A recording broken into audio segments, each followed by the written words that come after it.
5G Batelma, des actualités uniques, dynamiques et renversantes dans le journal TV. Des équipements abordables et de qualité. Batimax, le partenaire des bons plans. Batimax, la qualité au meilleur prix. Vous présente Nivava.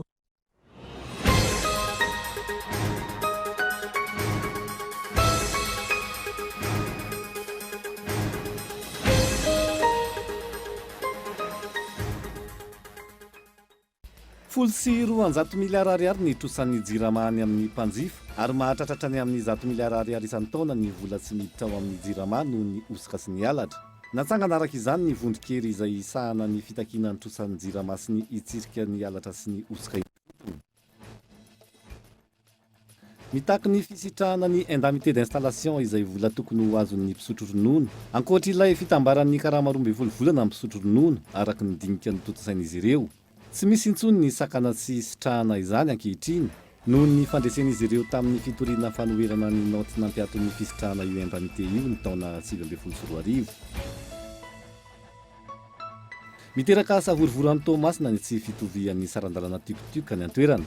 Naneho hevitra tao aorian'ny fanambarana mametra ny sarandalana nataon'ny taleparitry ny fitaterana sy ny famantarana ny toetrandro any Antsinanana ankilan'ny fikambanan'ny mpamily tikotioka ary nanohitra ny fahafahan'ny tikotioka elektrika hiasa manerana ny Toamasina. Notsipahan'ny firaisamonim-pirenena roy marinandro ny fanambarana fa vokatry ny fifampiresahana teo amin'ny mpiantsehatra sy ny fanjakana ny mahakasika ilay fanampahan-kevitra mpiakatra miompampana ny vidin'ny solika. Mavesatra izao fiakaran'ny vidin'ny solika izao izy ireo ka tokony izy fepetra mifandraika amin'izay. Maresaka iraisam-pirenena, mbola tsy voafihatra amin'izao ny avao Honduras 70 km ao atsimon'ny Bordeaux. Belaran-tany mihoatra ny 7,000 hektara no nirehitra ary amanetsiny ireo olona tsy maintsy nafindra toerana. Ny andindinindreo arahinao afaka fotoana fohy.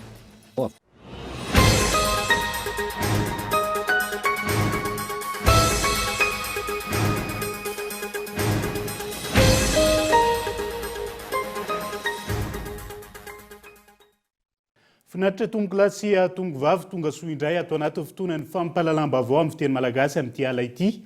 Ampanajana ihany koa no anasako anao anaraka izany hatramin'ny farany. Isan-tarantsika ny fampalalam-baovao. 100 miliara ariary ny trosan'ny jirama any amin'ny mpanjifa ary mahatratratra amin'ny 100 miliara ariary isan-taona ny vola tsy miditra ao amin'ny jirama noho ny osika sy ny halatra. Natsangana araka izany ny vondron-kery izay isahana ny fitakiana ny trosan'ny jirama na ny task force recouvrement io ihany koa ny vondron-kery isahana ny fitsirihana ny halatra sy ny osika eny ifotony mirana Clara. 3 miliara isam-bolana no ilain'ny jirama mba hanafoanana tanteraka ny delestage eto Antananarivo. Hanampy amin'ny tsy isian'ny delestage intsony ny fahazoan'ireo volan'ny jirama mbola tsy voalohan'ny mpanjifa hoy ny tompon'andraikitra. Efa mandroso zao ny fanenana. Za tsy miteny hoe famafana fa ny fanenana raha ny herinaratra ampiasantsika ny delestage manerana ny nosy. Efa mety tsikaritrisika angamba zay hoe teo alohaloha teo mafy ny delestage fa efa malefaka izy. Mbola misy ny delestage amintsika miteny zao amin'ny andro alina. Amin'ny andro atoandro izy efa tsy isy tsony. Iny zany aloha efa voafafantsika fa amin'ny andro alina zao mbola misy delestage izay ezahana ho akelezina mandrakarivo ka ny isam-bolana zany tsika manena n'io delestage io. Mahatratra 30 isan-jato tao amin'ireo mpanjifa no tsy maneho ara-dalàna ny vola tokony alohany amin'ny jirama noho ny fisian'ny halatra sy osika ho hatrany ny fanazavana.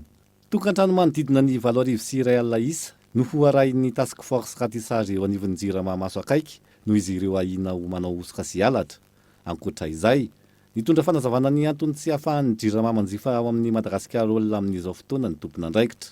Alohan'ny biby fa aloha tonga marimaritra iraisana tsara fa ny zavatra misy aloha dia izao na rezerva Madagasikara olona ao ary na omena ny tompo fampikarana jirama ray dia tsy ampiray volana akory le 150 000 baril ao satria ny consommation ny jirama isan'andro raha tsy diso amin'ny baril dia ho Antananarivo fotsiny dia 3 000 4 000 baril dia tsy ampiray volana zany dia ritra le ao. Dia rehefa mifampandinika an'izareo zao hoe rovina zany vonareo va tratran'ilay izy dia mety afaka mamesy fa mbola hapahany ihany na herintaona roa taona dia raha mahita koa anatin'ny fampidiniana zao a zava-misy tsy maintsy ainatsika zao de hoe le lalana RNBis miala voatsiroro mandidy makany atsimororany tompoko a indrindrandrindra ozy izy aorinany cyclone teo iny de tena impraticable. Tsy ho takina amin'ity tetikasa task force recouvrement ity ireo volan'ny jirama mitentina 570 miliara ariary mbola tsy voaefan'ny sampandraram-panjakana fa efa misy ny paikady manokana ho amin'izany. Zay na tonga le fantaina mipetraka teo amin'ny jirama hoe mahakasika an'le Optima 3 satria Optima 3 io zay mbola mila valiny tsy mbola nahatena azy vala mafapotsika teo mivaly teny teo de hoe mbola toy foana le Optima 3 ary tsisy ny fikitihana an'le optimisation tarifaire dikan'izay a mbola matsiaro mijaly mpanjifa na za zao raha miteny isa zay mahatonga le fanontena satria le zavatra mahazo ny mpanjifany niakatra be ao anatin'io le facturation. Miantso ny fifanomezan-tanan'ny mpanjifa hitoroka ireo alatra sy osoka ary tsy fanarahan-dalàna ny tompona ndraiky teo anivon'ny orinasa jirama tsy misy ahina ny mombamomba ny mpitoroka fa mijanona ho tsy ambarateo latrany hoy izy ireo. Asa raha voatako ve zany ireo volo ireo mety ho foana ny fahatapahan-jiro sa manahoana ny fipetraka fa mitaky ny fisitrahana ny indemnité d'installation izay vola tokony ho azon'ny mpisotro ronono ankoatra n'ilay fitambaran'ny karama 12 volana. Mpisotro ronono araka ny dinika ny totosain'izy ireo tamin'ity androany ity tsy misy intsony ny sakana tsy isitrahan'izany amin'izao fotoana noho ny fandresen'izy ireo tamin'ny fitoriana fanoherana noty nampiato ny fisitrahana io indemnité io ny taona 2022 raha ny fanazavana.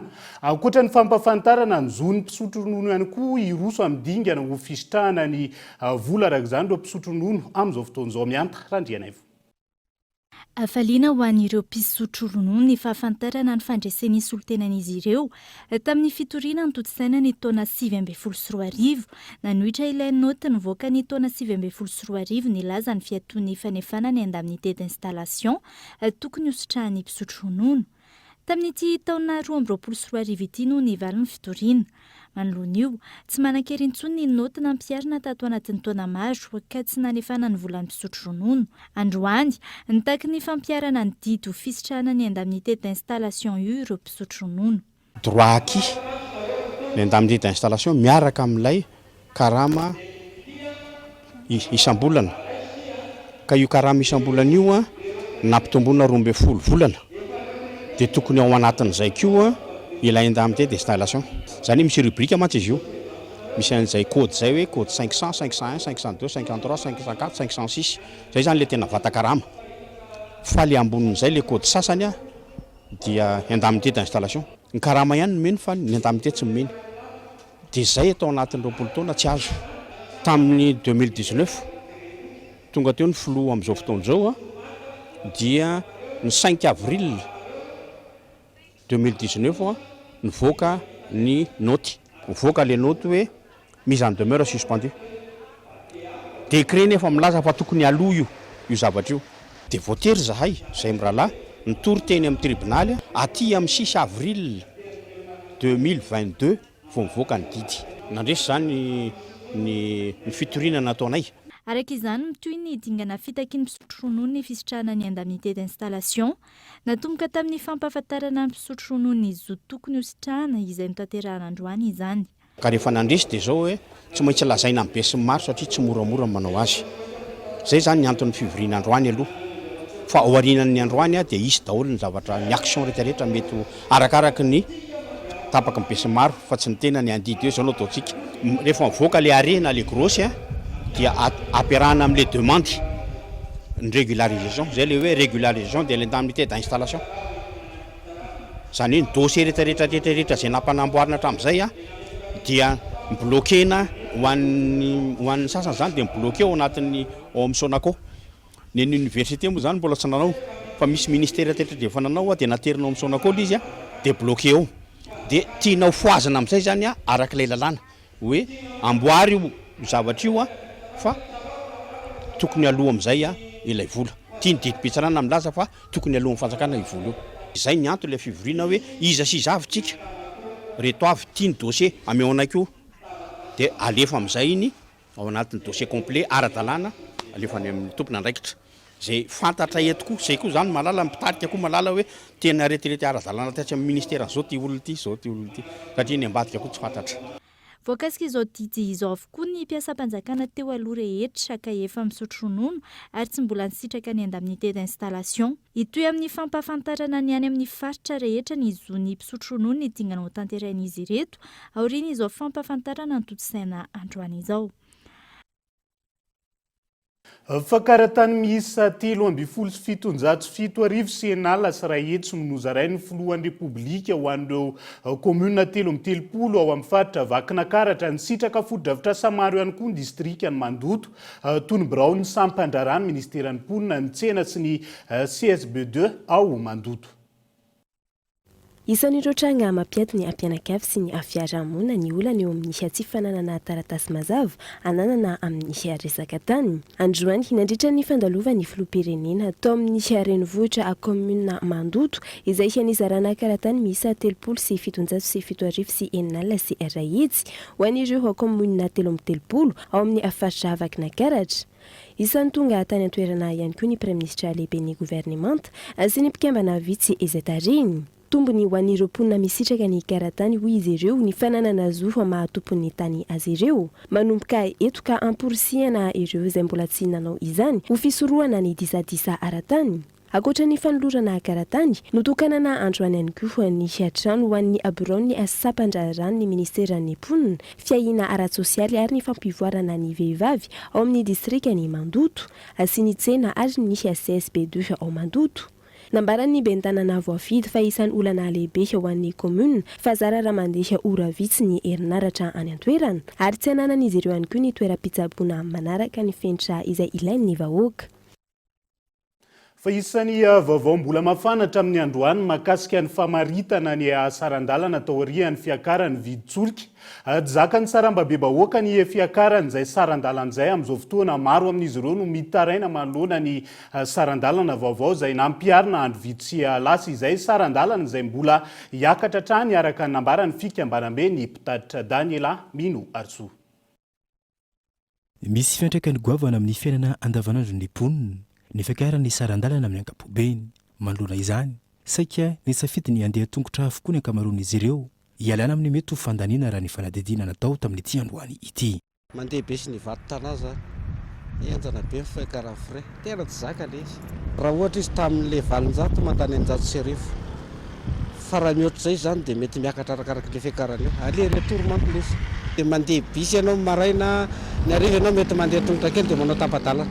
Zao hitanao zao zay telo azo nandeha tongotra zao teo dia zao lasa mandeha tongotra aloha zany avy amin'ny jatany ane satria raha iny efatra mandeha bus zany zay fa ohatrina ny lany androany dia tsy maintsy atao zany zay hoe akelikely le vola miala. Eny ary zany ohatra hoe manao korsa efatra zany dia mety hoe nanakoroa na anina mba atao mba misy hoe mandeha tongotra zany zay vao makaikaiky zany dia tena tongotra e. Raha ohatra ny anay zao raha ny amin'ny asanay hoe zay hoe raha ny enina arivo isanandro tsy ampy anay raha atao frais raha izao fiakara zao. Taloha zay mandany 3 arivo efa mavita ny hoe manomboka maraina mandrapahariva mavita ny korsa anay ato. Fiakaran'ny sarandalana zany eninjato ariary avy andorany fotsy makeo 67 dia 67 makaty eninjato ariary koa zany hoe 6000 zany 6000 francs zany aller 6000 francs retour. Voalohany indrindra zany aloha miena ny zavatra ampiasapiasaina ohatra hoe zay azo ahena dia ahena mety hoe mihinan-kinana goûter kely sotr'izay dia ahena zay azo ahena. Ankilany sehatra maro ihany koa no voakasika ny voka-dratsy ny fiakaran'ny sarandalana toy izao indrindra fa ny lafin'ny fitaterana any amin'ny faritra raha ny nambaran'ireo mpitatitra. Ehetra zao na pepin na ino hoe mandefa entana makany ambanja makany anosy Belleville sy ny tariny efa miakatra be tena satria tsy maintsy hiakatra le location le camion dia miakatra automatique aby ny frais dia hatramin'ny zavatra rehetrarehetra izay ilaina amin'ny fiainana mihitsy zany dia tena tapitra miakatra daholo fa tsy vita amin'ny frais fotsiny. Dia eo zany no mahatonga anay tena raha satria miakatra le solika dia miakatra ho azy le raha dia nefa le izy zany le olo efa zatra le frais taloha dia lasa sahirana be aby na le famolana an'le olona raha satria efa zatra le frais nefa ianao miakatra le location anao dia tsy maintsy miakatra automatique koa zany ny anaovanao frais. Itsandaniny entana maro ankoatran'ireo fampiasa andavanandro ihany koa no voaterina ampiakarina noho ity fiakarany sarandalana ity. Miantso ny tompon'andraikitra hijery akaiky ny todra raha araka izany ny mponina. sarandalany taxi be teto andrenivohitra zay fa mahakasika ny sara-pitaterany tuktuka Toamasina kosa indray dia miteraka savorovoro any Toamasina ny tsy fitoviany ny sarandalany tuktuka any antoerana amin'izao fotoana na ny hevitra taoriany fanambarana ny famerana ny sarandalana ataony taleparitra ny fitaterana sy ny famantarana ny toetrandro any atsinanana ankilany fikambana ny mpamily tuktuka nanohitra ny fahafahan'ny tuktuka elektrika hiasa manerana ny Toamasina. Ka rehefa nalefa ny fifampidiniana teto dia tapaka zany zay tsy nitenanay nanapaka anazy fa ny mpiantsehatra rehetrarehetra teto dia tapaka zany fa manomboka amin'ny mason'andro androany dia ny tuktuka elektrika dia ferana ho 700 ariary ny frais ary mahazo miasa manerana ny tampotananan'ny Toamasina. Ny tuktuka mandeha amin'ny lasantsy kosa dia tapaka teto fa 310 ariary ny frais eto an-tampotananan'ny Toamasina fa 510 ariary ny frais raha mivoaka ny Toamasina. Toy izay ny fekevitra tsy napaka ny arahany solitena n'ireo mpikirakira tuktuk sy ireo solitena mpanjakana taty an-toerana omaly tao amin'ny lapan'ny faritra atsinanana. Ny laza ho disy fanantenana tanteraka ireto mpiantsehatra amin'ny tuktuk ireto tao ireo ny fivoriana io. Ny fivoriana omaly dia saritsarina fihaonana. Zany hoe tsy nisy fandraisam-pitenena nazo ny natao tao fa sahala amin'ny zavatra efa vonona naroso anay tsy afaka ny teny zay hoe mety zany na tsy mety. Zay mahatonga anay tsy afaka naraka ny faharoa raha ny zavatra nantenainay omaly hoe ray aman-dreny zareo mahafantatra ny fahasiaranam-bahoaka ka niantso anay anome vahaolana ho anay kinanjo zavatra mifamadika amin'izany no natao tao. Ohatra resaka fiakarana essence resana tao navadika anjareo nakany amin'ny tsy fahazahoana miasa alina. Faharoa nalefa anjareo hatramin'ny hoe regleo ny papiernareo herinandro amenanareo. Aminay zany zavatra natao omaly zavatra tsy tokony natao amin'izao vanim-potoana zao. Ka ny zavatra rehetra natao tao dia tsy misy raisinay na ray aza. Fa izahay raha mba nanontaniana zay mba nilaza ny hevitra anay tsy mampaninina ny sakay azahoany na masika aza rehefa teny arana lany ihany.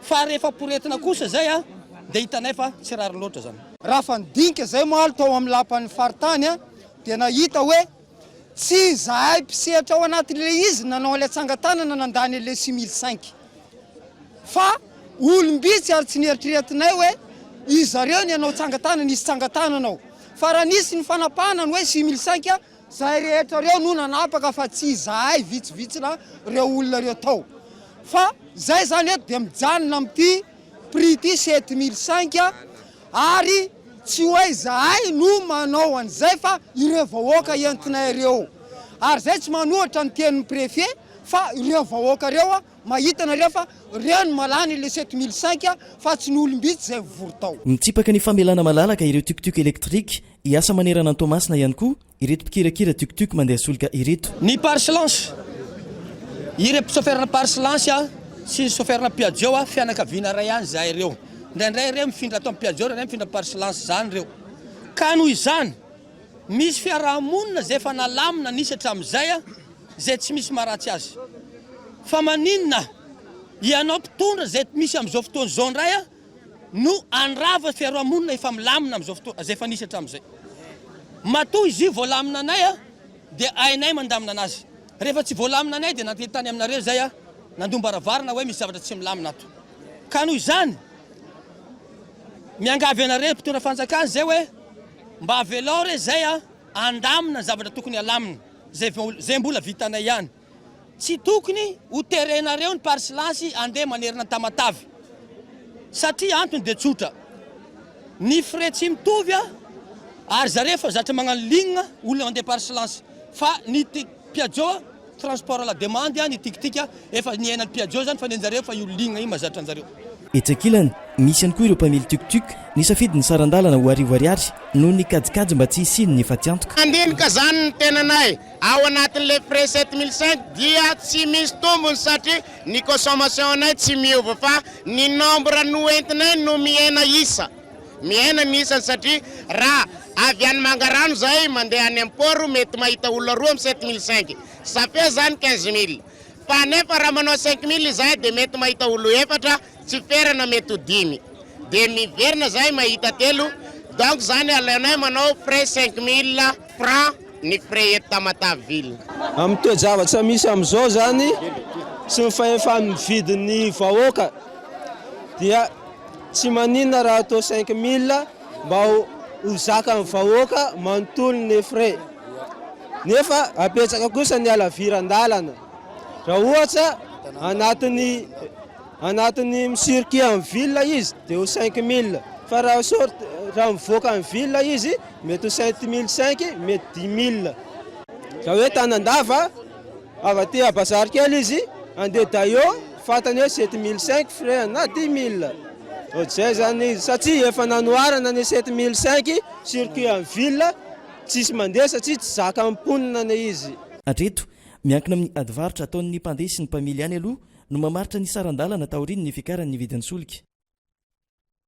Manambahiny ny sampana fampalalam-baovao amin'ity ala ity dia tsy iza fandrematoa manandafy maherilando izay mpamakafaka ara-toekarena ny viditsolika sy ny sosialim-bahoaka no resahantsika androany miarabanao aloha tonga soa atao anatin'ny fampalalam-baovao amin'ity ala ity manodidina ny 4,700 ny fiakaran'ny viditsolika raha ny kajikajy hitantsika ny arahantsika nahita iny zakany fa efa mividin'ny vahoaka malagasy ve mahakasika izay. Miarabanao namana iva dia efa miaraban'ny mpianina École TV koa. Le izy zany ohatran'izao ny olana ao anatin'le izy hoe zakatra tsy zaka io tsy maintsy hatrehany io fa kosa ny zavatra izy dia hoe mba tsy hisy ny hyperinflation généralisée inona ny tokony atao an'aloha zany tokony hijerevana azy fa tsy hoe lasa ianao dia oferanao ario ohatra dia hoe tsy apakatra arizato ihany ny azony ampiakarina africain bus raha tsy tafiditra ao anatin'ny seuil de rentabilité ningereo transporteur reo nareo PPN nareo dia ny zavatra isy dia vao mainka izy pénurie satria tsy asa izy raha ohatra ka hiasa izy fa hiasa faty antoko eo ka anzany tokony jerevana tsy dia mety loatra le interventionnisme de l'État na hiditra amin'io resaka hoe interventionnisme sur le prix ary indrindra ny tena zavatra fady ny réquisition satria à partir du moment ianao manao réquisition amina zavatra anankiray dia mampitsoka le olona ao anatin'le secteur io zao ataontsika réquisition amin'ny resaka carburant dia bon ny carburant io efa nisy réquisition de janvier mai izy teo raha tsy diso dia toy indray juillet io carburant io Jovenal ery zany ny ampanaovina an'io zavatra io satria Jovenal misy intérêt eto Madagasikara raha ohatra ka Shell, Total, Galana any anafy daholo zany reo dia tsy dia azo anaovana pression loatra donc mangataka tamin'ny Jovenal dia nahazo fa ny olana ao anatin'le izy dia misy fiantraikany be dia miteny zany zao miteny ny DIRCAB Vainala Bomiavitra hoe 550 milliards ny trosa ny teny ny tari amin'ny pétrolier hoe 1086 milliards ny trosa BDP ny elanelana tao anatin'izany dia eo moa zany le fanazavana hoe mode de calcul mode de calcul hoe tamin'ny andro niany nanidina be ny lasantsy nefa nareo tsy nanova prix dia isy compensation non tsy misy anina ohatran'izay le izy fa mila ajana zany le clause donc zay mbola mety mampisy risque de rupture raha ohatra ka tsy milamina zavatra io ary ny olona tsy andany 500 milliards aminao ohatran'izao zany zany hoe ty raha hoe efa nyroso efatra amin'ny ela ve zany ny fanjakana nyroso tamin'ny fampiakarana tsy kelikely tsy nitazona ny viditsolika mety tsy tonga tamin'izao hoe vidanga ny viditsolika miopapan'izao sika le izy nge efa nisy le izy niarana tamin'ny Banque mondiale sy ny FMI dia efa mipetraka atao anatina recommandation zany zavatra déjà depuis 2014 dia hoe tsy maintsy eo ary dia négociana tamin'izay hoe ampiakarina tsy moramora tonga ny moa ny 2019 dia mifoana daholo ny contrat mifoanana daholo ny any saofoka mifoanana transition énergétique mifoanana dia on part hoe année zéro zay le mandrava efa dia no tonga amin'izay stade zay indray dia miverina amin'ny taloha naverina thermique dia io izy io zao dia tsarotritsika ty dia sevitra tanteraka ny économie. Tadio fa en 2017 rehefa 1/5 des recettes perçues par l'État no lasa subvention ka tsy afaka iaina amina zavatra ohatran'izany firenena anankiray na inona tsy afaka hanao investissement zany izy tsy afaka hanao ininona tsy ho voalohany karaha mampiasa satria 1/5 amin'iny alefa ny mijirama daholo. Donc tsy possible zany modèle économique zany a dia ianao anatin'ny perte foana avetsika ka izay ny tena olana amin'ity zavatra ity dia le méthode ny fanjakana oentina iady amin'ilay inflation koa vao maiky animba zavatra io tompoko satria andeha hikasika ny secteur tsy tokony kasihana ary ianao zavatra conjoncturel lasa ataonao problème structurel satria ho kasihanao koa zao ny salaire ho avy amin'izay resaka karaha amin'izay tsika rehefa avy eo andriamatoa manandafy mahelanto fa tia hiverina kely aho anatin'ilay politika ny fanjakana izay nitazona an'io vitsolika efa manotonany maro io tsika tia hivelany dia mahita an'izay fa so kosa izay mihitsy nefa politika tokony hitondrana ny baolina ao anatiny so kosa izay ny politika tsisy firenena logika mihitsy ny hoe hitondrana ny baolina io zavatra io nge tamin'ny 2010 ny hoe hiakatra ny mbola zavatra tsisy tika tamin'izany hoe hiakatra ny kilowatt ny jirama satria tamin'izany efa tamin'izany sahady ny hoe lafo indrindra raha tany zany ny kilowattheure na vokariny jirama eran-tany a dia niena kely le izy tavitra tao anatin'ilay transition énergétique nanao solaire tsika nanao nisy politika maromaro zany natao don sa fivoka sy ny tariny dia avy eo le izy zany ravaravana indray maintenant tonga amin'izay stade zay zao tsika nibetsaka ny tombo tao le izy ny mafia koa moa ny tombo satria ao anatin'ny filana le besoin crée la demande dia nisy mafia ntsangana tao anatin'io misy gazoil tsy hita tamin'ny 2016 no efa niteny ny conseiller spécial tao en présidence tamin'izany hoe raha 3 mètres cubes ny consommation réelle facturé ny zareo 7 mètres cubes. Donc izy zany nahazo tamin'izay dia nitombo be moa le izy a dia zao nefa raha tsika tonga amin'izao situation zao efa presque en situation de rupture zao tsika arcan par hasard dia tena nitovy tsisy hafa tamin'le période nampisy ny Sri Lanka satria inona moa zavatra nisy tao Sri Lanka nanomboka tapaka ny tsy approvisionné intsony zany le firenena rehefa tsy approvisionné le firenena dia nanomboka nanaovana rationnement dia ny 20e ny transport en commun sisa mandeha ny voiture particulier tsy nety nandeha intsony a dia zay zavatra hoe ambulance sy ny tariny sisa nandeha au bout de 10 jours dia nipoaka iny ahoana ry ny analefahana faran'izay tratra raha nitondrana vahaolana manoloana ny toe-java-misy amin'izao fotoana aloha ho sarotra ihany fa ny hoe analefahana faran'izay tratra ny ataontsika hoe aloha ny zavatra teniko ao anatin'izay zavatra izay dia hoe ajanona le interventionnisme vao maika io manimba zavatra raha ohatra ka forcenao io transporteur io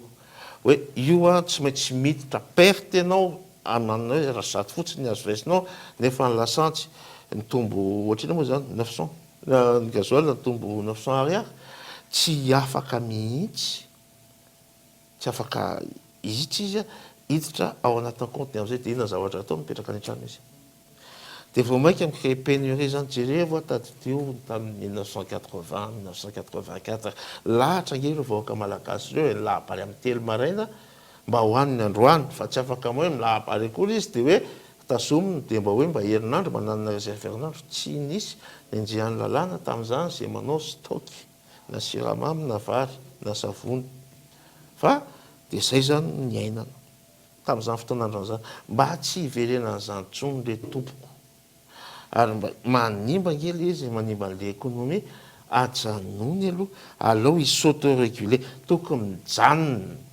amin'ny mission organisme régulateur azy ministère en économie sy ministère en transport sy ministère en commerce ministère en énergie moa zany tsy resana tsony satria efa tena be loatra loatra satria tsy zavatra iny sarotra be ny hoe ahitana consensus amin'iny raha mbola amin'izao fa zay fotsiny mila mifanaraka tsara kosa amin'ireo pétrolier ireo ohatrina marina ny tena hananareo aminay satria raha ohatra ka io mifangaro io compte io ka hiala ireo pétrolier ireo efa nisy menace tao hoe hiala efa saika hanao retrait ny compagnie anankitelo a dia tsy haiko zay zavatra isy eto Madagasikara raha sovinareo tsy azaka anio zao dia tretrinareo hoe fanontaniako farany ao anatin'izay misy ny resaka fampiakarana karama isan'ny mandray anjara ao anatin'izay ny fitondram-panjakana misy ampahany alohan'ny fanjakana malagasy indrindra moa zany ho an'ny sehatra tsy miankina kanefa hatramin'izao moa ty zany ny décret mahakasika anazy io mbola andrasana tsy ho ela hoy ny premier ministre lehibe ny gouvernemanta ho malina mety manahoana ny fipetraka ao anatin'ity resaka viditsoloka ity. Voalohany indrindra aloha ny fanjakana tsy manana vola amin'izany intsony. Raha nisy vola amin'izany ny fanjakana aloha avy ferio ao zao misy lista volavoaka komaly dia centaine d'entreprise tsy voaloany asa ifanataony dia taony isy drame be dia be. Ankoatran'ilay orinasa mpanao lalana 300 tokona hatramin'izay reo le resahako reo navoakako ny lista omaly. Dia nisy zavatra koa anankiray raha ohatra ka ampiakarinao ny salaire dia miakatra koa zany ny coût de rentabilité an'iny zavatra iny miakatra ny seuil de rentabilité. Donc raha ohatra ka areo mba hitenenako ny syndicat koa satria rehefa misy anoatran'izao dia zatra manao surenchère tsika. Raha ohatra ka hoe hitako nareo salaire na 3 millions d'ariary na 3 millions de francs ny salaire minimum dia eritrereto arak'izay koa zany fa atao fois 20 fois 10 zany vidina coca anankiray dia lasa tsy maintsy atao amidy 300 000 satria iny zavatra iny reo entreprise reo ary imposte lehibe indrindra ao anatin'ny entreprise anankiray dia ny masse salariale raha mbola eny raha normalement tokony izay no isy ka raha ampiakarina zany iny dia hiakatra koa dia vao mainka ho potsitra le madinika dia ifampitaritarika eo tsika dia zay le atao hoe spirale inflationniste fa mba tsy diran'izay zavatra zay dia mba tokony hiditra zany aleo izy s'autoréguler ny marché aza kasikasiana io zavatra io anisan'izany la vanille fa sitina ary tena anapotika io.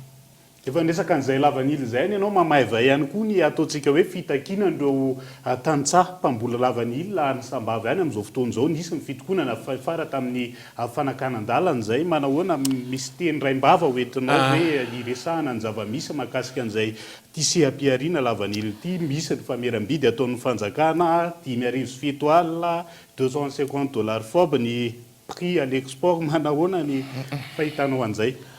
Ny fandehany aloha zany dia zao hoe voalohany indrindra sacrificieux le izy misy 126 exportateurs eto Madagasikara za misehatra amin'ny vanille io dia tsy omena ny licenceny mahasarika vicieuse raha tsy omena ny licencendreo olona reo tsy afaka makany amin'ny banque izy akany vola ifitianany an'ilay vanille sisy entreprise tsy mandeha tsy mahazaka banque zany dia izay zany zao dia efa blocage be anankiray. Fa iny tokony alalany ministère en commerce kely kokoa fa ny tena loza manambana reto tompoko tsy dia fantatra hoe ahoana moa nahatonga an'ilay izy fa le hoe nisy pesticide tafiditra zany tao anatin'le ino ty les glaces les vanilles de Madagascar dia retirena tamin'ny marché daholo ny glace akendasy.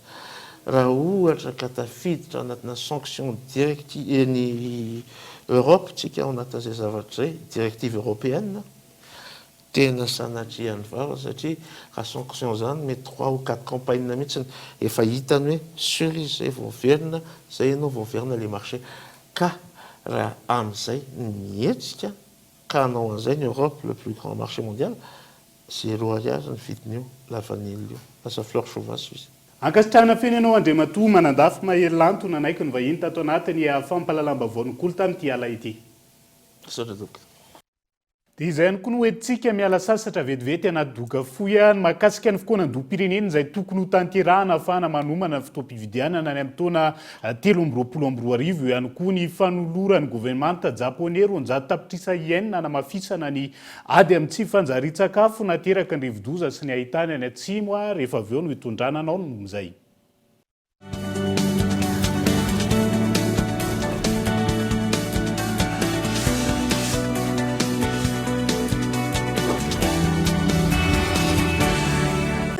Daikatu promo miampy bonus hatrany ho an'ny fialan-tsasatra fienam-bidy manomboka amin'ny 5,700 amin'ny finday telma FM Prime Legend Max Wikif Max 4G sady miaraka amin'ny bonus data ialana voly sy zarana ny soa amin'ireo akaiky anao tonga vahaingana eny amin'ny telma shop anjifan'ilay ho anao.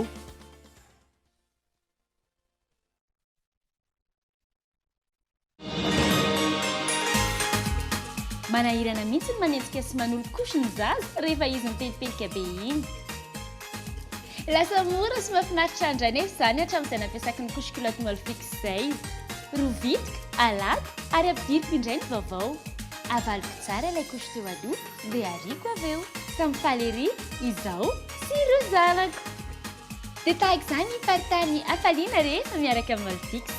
Ho antsika mamamo rehetra andao mampiasa kosy culotte Molfix ho an'ny zanantsika mba hitondra fifaliana hatrany. Molfix mitombo amin'ny fifaliana.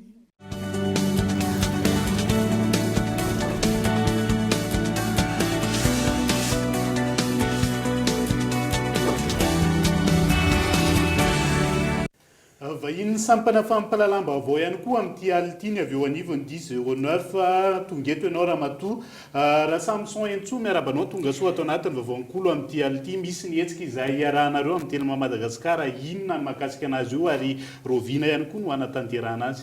Ie, faly miarabanao aloha voalohany indrindra dia faly miarabantsika rehetrarehetra tonga any atokantrano any 10:09 moa zany dia tsina fa orinasa agence de communication et événementielle izay mikarakara ny Urban Vibe World Cola izay atao ao Antsamanitra fa 4 volana Jolay ho avy zao amin'ny ray ora.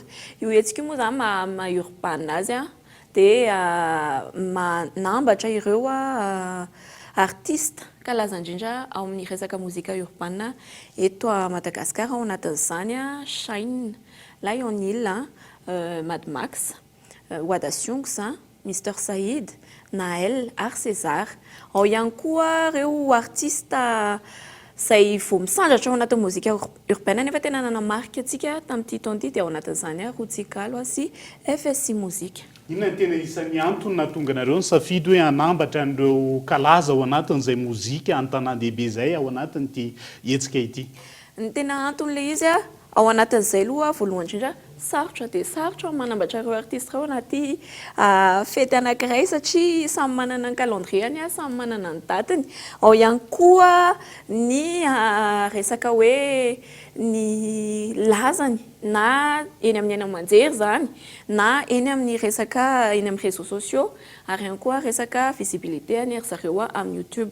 Efa dodina ary ny mpanaraka ny vaovao amin'ity ality manahoana sy manahoana ny fipetraky ny famarotana ny tapakila aiza ihany koa ny ahitana an'izay ao anatin'io.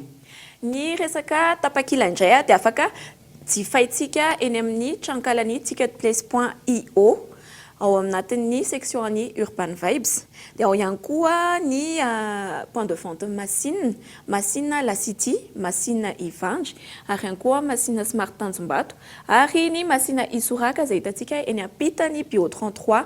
Ny amin'ny resaka vidin'ny tapakila indray misy karazana anankiefatra izy ireo. Ao ny billet simple izay 10 000 ariary vidiny.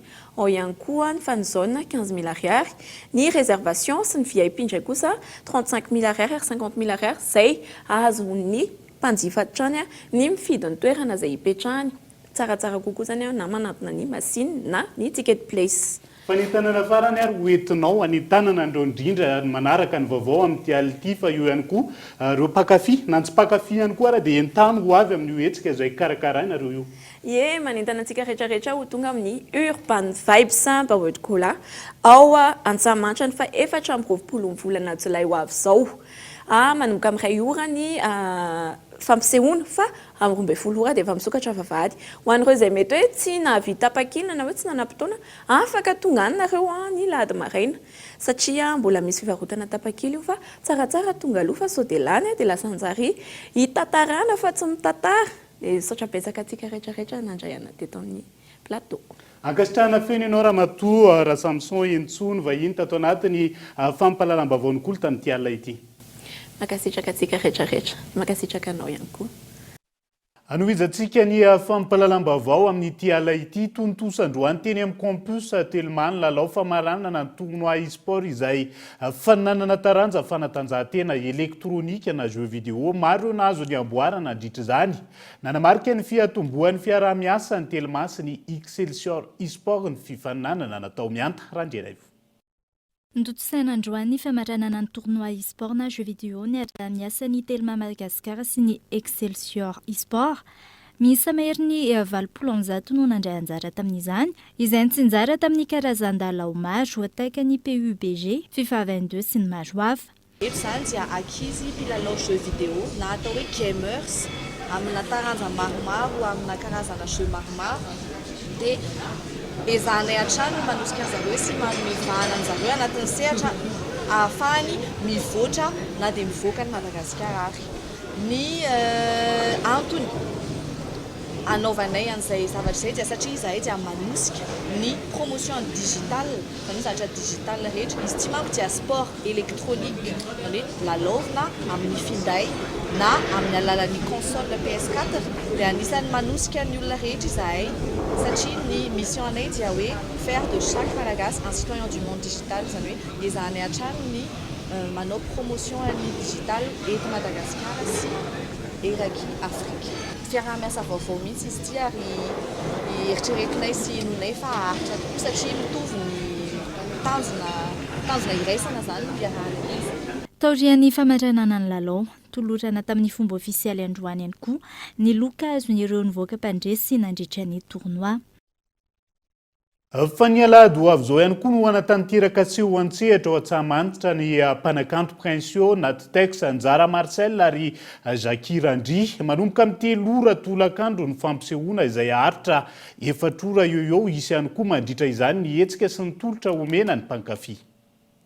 Miverina indray ny seho an-tsehatra ataon'ireo mpanakanto eto Antananarivo ho an'ny alahady ho avy izao. Anao seho an-tsehatra ao Antsahamanitra ny mpanakanto Princio Natitex Anjara Marcel ary Jackie Randry hiavaka ny fampisehoana raha ny fanazavany ny mpikarakara ary maro ny tolotra omena ireo mpankafy amin'izany andro izany. Izany hoe isy ao izao tombo manokana izay manjifa ny réservation amin'ny sarany 5,000 ariary dia mahazo code wifi amin'ny andro fampisehoana ahafahan'ny tanora lehibe manjifa ny tambazotra sosialy amin'ny apena fifangaroan-javatra mahafinaritra izy a.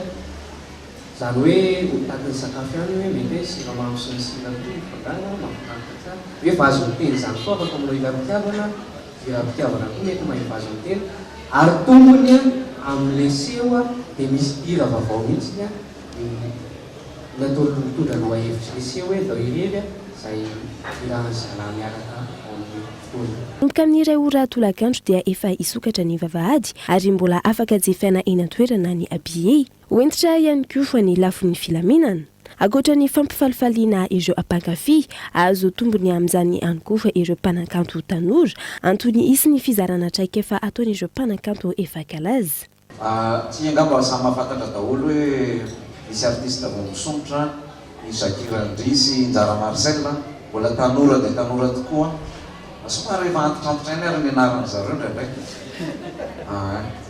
Fa zareo zany anisany hoavin'ny ity mozika malagasy ity, hoavin'ny mozika tendrena ny tiako tenenina. Raha maheno nareo dia tena misy arrangement tsara, misy resaka hoe technicité amin'ilay fotoany moa zany ao anatiny ao fomba fikatrohan'ilay mozika, tena zavatra hoe maneno ary fantatro tsy teny ary nareo fa tianareo ilay izy. Raha ny tononkira moa efa tsy lazaina intsony. 7,000 ariary ny asarany tapakila ho an'ny tapakila tsotra, 5,000 sy 2 alina ariary kosa ny afamandrehatoerana ary ao amin'ny Ticket Place, eny amin'ny Super Musique Analakely, eny amin'ny Anektaha Akady Fotsy sy 4 Express Antanimena no ahitana ny tapakila.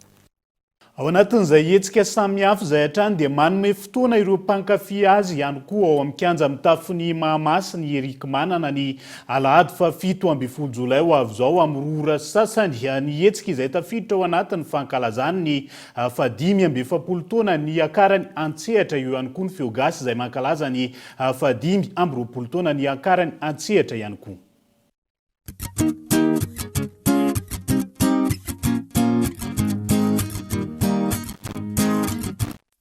anantotosa etsika miavaka ho fankalazana ny fahadimy amby efapolo taona ny akarany antsehatra i Eric Manana ny alahady ho avy zao ao amin'ny kianja mitafin'ny Mahamasina ankohatra ny tarika feo gasy izay tarika noforon'ny Eric Manana hisy ihany koa ireo tarika hafa izay nasaina manokana ho avy amin'ny fotoana io dia fankalazana aty atandrazana ny fahadimy amby efapolo taona ny akaranka antsehatra miampy ny fankalazana ihany koa ny fahadimy amby roapolo taona ny akaran'ny feo gasy antsehatra izay tarika natsangako dimy amby roapolo taona lasa zay zako Eric Manana isika mipetraka an'izay dia tsy voavaliko ny fantaniana satria ohatranareo ihany aho fa mifantatro fotsiny afinaritra io fa ametraka ny fonay manontolo zay satria andro iray toa zato tsy fainan'ny vidiny 9,000 ariary ny tapakila tsotra 5,000 sy 1,000 ariary ny famandria toerana eo amin'ny gradin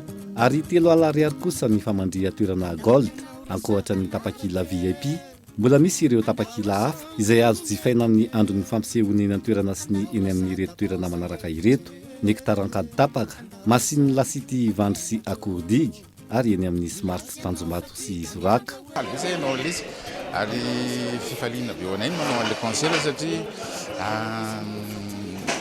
anisan'ny concert natomboka nandroany volana palais dia faly be zay mbola hoe manohitra amin'izao ny fiarahanay mbandelika moa zany efa ela dia nizahatra mpanantenany dia manao zavatra tena mahafinaritra sy miendrika ny olona rehetra zay fankalazana ny andro amin'io ka tsy ho voafetra na ho rafiry ny mety ho faharetany iseho hoy ny fanazavany Eric Manana rabe yaho iadale mipetraka tsy fikirano raha matahotra avalitsika eo izay hetsika samihafa ho an'ny farany herinandro iray fa volatra any amin'ny 9,7 tapitrisa dolara no ilaina ahafahana miatrika ny tsy fanjarian-tsakafo nateraka ny rivodoza sy ny ahitany ao atsimo-nosy ny teo anivon'ny PAM ho famaliana ny antso nanolotra 200 tapitrisa ienina na 2,9 tapitrisa dolara ny gouvernemanta japonais ary natao androany ny soni ho fanoloran'izany amin'ny fomba ofisialy Gaeton Andriatsilavo. Na eo aza ny fianan'ny ta amin'ireo olona iaran'ny tsy fanjarian-tsakafo mivaivay ao anatin'ny phase 4 ny IPC na ny urgence any atsimon'ny nosy raha mita amin'ny taona 2024 lasa teo miamitombo ireo olona tafiditra anatin'ny tsy fanjarian-tsakafo eto Madagasikara hoy ny ao anivon'ny PAM na ny programme alimentaire mondial nampiakatra io ta io ireo mponina amin'ny faritra atsimo atsinanana izay nandalova ny rivodoza misy 5 tao anatin'ny 2 volana tamin'ity taona 2024 ity. Même si cela, ça veut dire qu'il y a amené de l'eau au sud, donc ça a aidé à faire quelques productions. Na dia nitondra rano any atsimon'ny nosy azy ireo izany hoe nahafahana namokatra araka izany nahazo vokatra ambany kokoa noho ny antoniny isika ny atsimo saingy nisy ireo olona avy any atsinanana nanampy ny tany tsy fanjarian-tsakafo araka izany raha totaly dia 2,9 tapitrisa ireo olona iarany tsy fanjarian-tsakafo maivaivay amin'ity taona ity no ireo tranga roa samihafa ireo ny amin'ireo ao atsimon'ny nosy sy ny takaitra ao atsimo atsinanana amin'ny ankapobeny araka izany dia tsy nisy fiatsarana na teo aza ny vokatra tsara no ireo asa natao tao atsimo. Disons, ça n'a pas amélioré tout en ayant des bons résultats de l'opération dans le sud. Aina hiakatra hatrany amin'ny 2,7 tapitrisa ireo olona ao atsimon'ny nosy iarany tsy fanjarian-tsakafo mahery vaika ny volana novambra 2024 hatramin'ny volana avrily 2024 fanarenana io vokadratsy ny rivodoza io sy ho fiatrena ny ahitany any atsimon'ny nosy mbola tsy ampy ny eo ampelantanana ankehitriny hoy hatrany ny eo anivon'ny PAM vola hatrany amin'ny 9,7 tapitrisa dolara no ilaina amin'izany. Actuellement, le PAM il a besoin en général de 15 millions de dollars pour la réponse au cyclone et de 31 millions de dollars pour la réponse à la sécheresse dans le sud. Ankehitriny mila vola hatrany amin'ny 10,7 tapitrisa dolara hamalina ny rivodoza ny PAM ary 1,3 tapitrisa dolara hamalina ny ahitany any atsimo fantatrareo fa nitombo avy telo eny amin'ny ankabeny ny olona hiarany tsy fanjary-tsakafo. Eo anelanelan'ny 700 sy 800 tapitrisan'ny olona hiarany anoanana isika izao noho ny krizy iraisam-pirenena. Tsy mijano eo antotany isa io fampitombo hatrany. Ireo olona ireo izay tsy afaka mividy sakafo ara-pahasalamana ary mitombo hatrany ka mety hananika hatrany amin'ny olona miisa 3 lavitrisa. Araka izany dia miaratsy ny toetra rà maneran-tany. Araka izany, ankasitrahanay hatrany ireo mpiara-miombonanto karabola, tsindriana manokana ny gouvernemanta japonais, izay nanoana ireo firenena mila vonjy tahaka ny Madagasikara, izay tsy maintsy miatrika ireo krizy samihafa izay avy any ivelany, ankoatry ny krizy ara-toetrandro efa iainana eto amin'ny firenena. Pays en détresse comme le pays comme Madagascar qui doivent faire face à ces multiples crises qui viennent aussi de l'extérieur, au-delà des crises climatiques qu'on a déjà eues dans le pays. Ho famalinan'ny antso nataon'ny PAM, nanolotra 200 tapitrisa yen na ray fango 9 tapitrisa dolara ny gouvernemanta japonais. Fanampiana izay ahafahana manohana olona manodidina ny 7 alina, hiarany tsy fanjary-tsakafo amin'ny distrika Namboasary sy Ambovombe. Fa tokony isany fikaonandoham-pirenena tanterahany eto amintsika ahafahana manomana ny fotoam-pifidianana ny amin'ny taona 3 ireo firaisampirenena tamin'ity androan'ity ny fikaonandoham-pirenena izay ahafahana mijery ny lalam-pifidianana isorohana ny mety ho disadisa hitranga mandritra izay Henri Florion. Nanao fanambarana iraisana ny teo anivony antoka ho an'ny fahalalahana sy lamina demokratika anatin'ny ranoparitra na ny ALDR sy ny KMSI na ny komity miaro ny soa iombonana androany. Nanao antsony amin'ny tokony hanatanterana ny fikonan-doham-pirenena izy ireo amin'izao ankatoko ny vanam-potoam-pifidianana izao. Miantso zay ny ray aman-dreny am-panahy, ny rafim-panjakana misy eto amin'ny firenena, ny CFM zany sy ny ACDDED hitarika an'le fikonan-doham-pirenena na le donakafo-pirenena. Izay eritreretinay hovitaina amin'ity taona ity na ara-pitso zay na hatramin'ny 31 décembre. Ny antony ny anaovanay an'izay efa samy miteny daholo na ny fiarahamonim-pirenena na reo maso fivahiny avy any ivelany na ny mpanao politika fa tsy maintsy tanterahana ny fiaonam-be-pirenena na ny concertation nationale mikasika ny lalam-pifidianana averiko zay mikasika ny lalam-pifidianana. Ao anatin'ny fikonan-doha io ihany koa no tokony hametrahana ny mahakasika ny lalam-pifidianana eto amintsika ahafahana mirosoka ny mety ho disadisa mialoha mandritra ary aorian'ny fifidianana raha ny fanazavana. Mba tsisy ny disadisa intsony amin'ny fifidianana aoriana dia zay ihany ka zay voka-pifidianana eo rehefa voarafitra mieloha ny lalam-pifidianana zay ho atao dia fa fampiarana fotsiny zany sisanao atao amin'ny rehefa tonga le fotoana izay anaovana le fifidianana dia amin'izay voasoroka daholo ny disadisa isan-karazany avay zany vola lalaovan'ny anina ahoana ny fomba nyzosa ialana an'izay rehetrarehetra zany dia ny hoe mba miainga amina rizateny tokana zany tsika ny keniny rehetrarehetra io dia fampiarana fotsiny zany rehefa tonga ny fotoana izay anatanterahana izay fifidianana voatondro zay. Fa ho an'ireo firaisamonim-pirenena sasany kosa tsy tokony hanao botolony fanoherina ny mpanohatra izay misy lafiratsiny raha ny fanazavana. Ho an'ny mpanohatra raha misy ny fitiavan-tany razana dia eto ny solution erahana mama erahana amin'ny fametanana entina mpandrosoana an'ity firenena ity fa raha ohatra ny fanonganam-panjakana ny sanatry ny vava novoleny eto na korotana novoleny eto tsy lalana tsy tokony izoro amin'ny voka malagasy tsony zany amin'izao lalana sarotra izao fa tokony fanomezan-tanana no atao eto amin'ny tany sy ny firenena. Tsy aivina fa efa tsy naharesy lahatra ny teo anivony CFM ny fanatanterahana ny fikonan-doham-pirenena ity araka ny fanambaran'izy ireo nandritra ny fotoam-pivoriana ara-potoana izay nataony farany teo. Lasa fandaniam-bola sy fandaniam-potoana ny fikonan-doha maro efa nisy teto amintsika hatramin'izay raha ny fanazavan'izy ireo. Ivenina kely ao anatin'ny vaovao manodidina ny viditsolika isika notsipahany firaisamonim-pirenena avy amin'ny roy marindrano ny fanambarana fa vokatry ny fifampiresahana teo am-piantsehatra sy ny fanjakana ny mahakasika ilay fanapahan-kevitra ampiakatra miopampana ny viditsolika mavesatra eo anatrehany fahasahiranany vahoaka izao fiakarany viditsolika izao izy ireo ka tokony isy fepetra mifandraika amin'izay.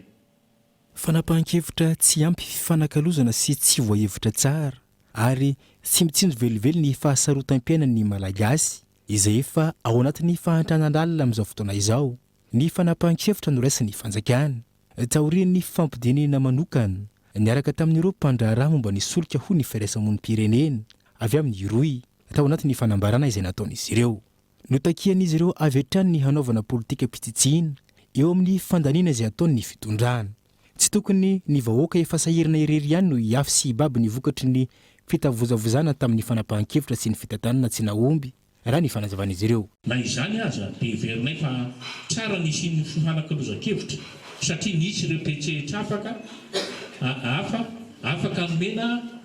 nanome ny fomba fijery ka dia hisaorana ny fandavatena hisokatra nataon'ny mpitondra. Tsy pahanay marindrany ny filazana fa vokatry ny fampiresahana tamin'ny petsetra indrindra ny firaisamonim-pirenena roy tamin'ny 9 Jolay ny fanapahan-kevitra ampisonitra meo-mpampana ny vidin'ny solika. 2 andro mialohan'ny alatsinainy 12 Jolay satria tsy mifampidinihana velively tamin'ny fifanakalozana natao izany. Io fampiakarana meo-mpampana tampoka io dia vokatry ny dinika ny arahan'ny-mpitondra sy mpandraraha momba ny solika vavely ka hiverinay fa tombotroan'izy ireo no voaro sy ny mendanja tamin'izany. Namafisin'izy ireo tao anatin'ny fanambarana ihany koa fa tokony hampiseho ny fahavononana hitantana ny teti-bola, ny enti-manana sy ny harem-pirenena ao anatin'ny mangarahara amin'ny alalan'ny fanatanterana ny fipetratakina sy fidirana feno ao anatin'ny gouvernement misokatra na ny gouvernement ouvert mba sy ho resaka fotsiny ihany ilay tolérance zéro amin'ny ady amin'ny kolikoly. Tokony ho apetraka ihany koa sy ho ampiasaina aingana iarahany mpiantsehatra tsy miankina amin'ny fitondrana. Ankoatra ireo voalaza ireo, teboka maro ihany koa no nitondrany ny firaisamonim-pirenena avy amin'ny roy ny fomba fijeriny tao anatin'ity fanambarana izay nataony ity. Lafima vao hafa kosa indray dia tsy manaiky ny fandrodanana ny trano fiangonana natao Tetsimorarano tsara soatra ireo mpino ao amin'ny fiangonana protestanta malagasy miara-mivavaka. Raha ny fanambarana ny komuna Antananarivo renivohitra no tompona andraikitra tamin'ny fandrodanana nandiso izay filazan'izay ankilany teo anivony komuna Antananarivo renivohitra. Daniela Mino Arso. Nisy savorivory manoloana ny fandrodanana ny trano fiangonana protestanta malagasy miara-mivavaka Tetsimorarano tsara soatra. Ireo tompona andraikitra eo anivon'ny fiangonana andro vizilasy izay nanambary ireto farany fa tsy ara-drariny ny fanomezana ny tanin'izy ireo ho an'ireo teratany vahiny ary koa ny fandrodanana noho izy ireo manataratasy ara-dalàna mikasika ny tany. Izahay dia manana fampitsaharana attestation de dépôt de suspension ny fandravana izay navoaka ny Cour suprême dia araka ny tenenin'ny vatany hoe tsy manan-kery aminazy hoy ny zavatra iny. Dia izay dia izao hitantsika izao arava ny fiangonana tonga ny mpino rehetrarehetra moa izany nanatrika an'izany fandravana teto izany izay nanakana ihany moa sasany fa tsy afaka nanao satria nitondra ny polisy ry zareo dia tsy afaka nanao ininy izahay.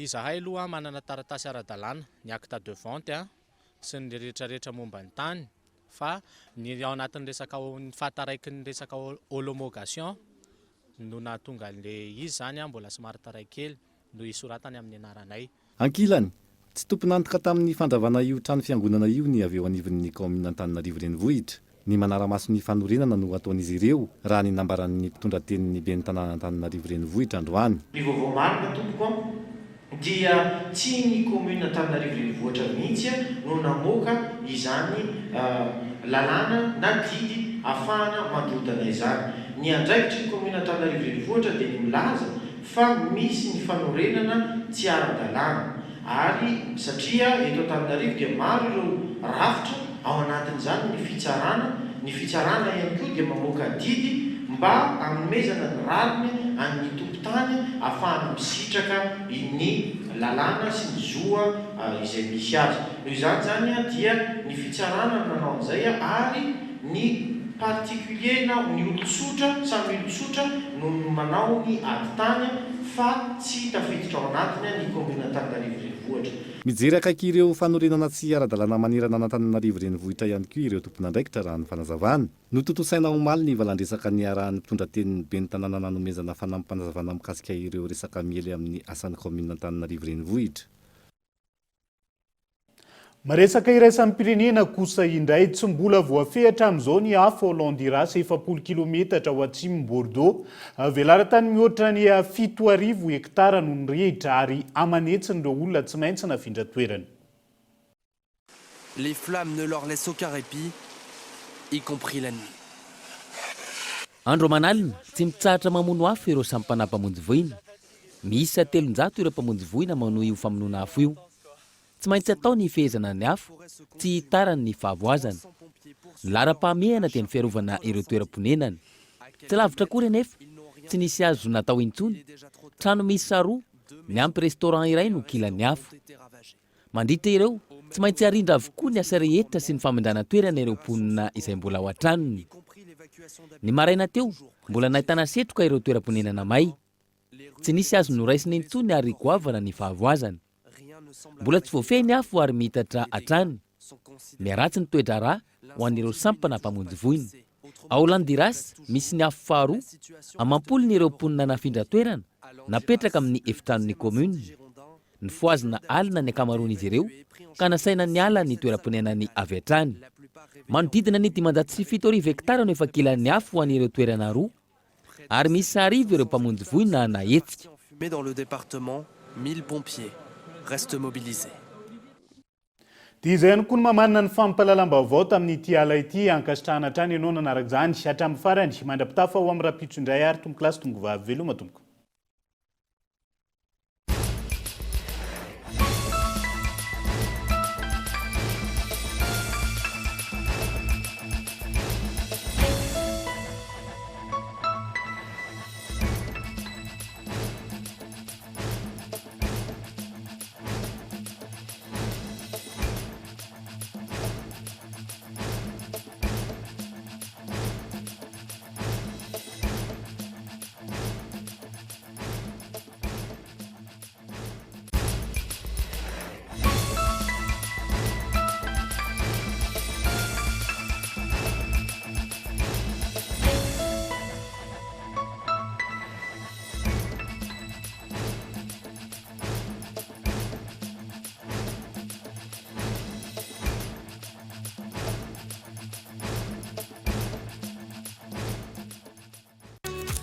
Des équipements abordables et de qualité.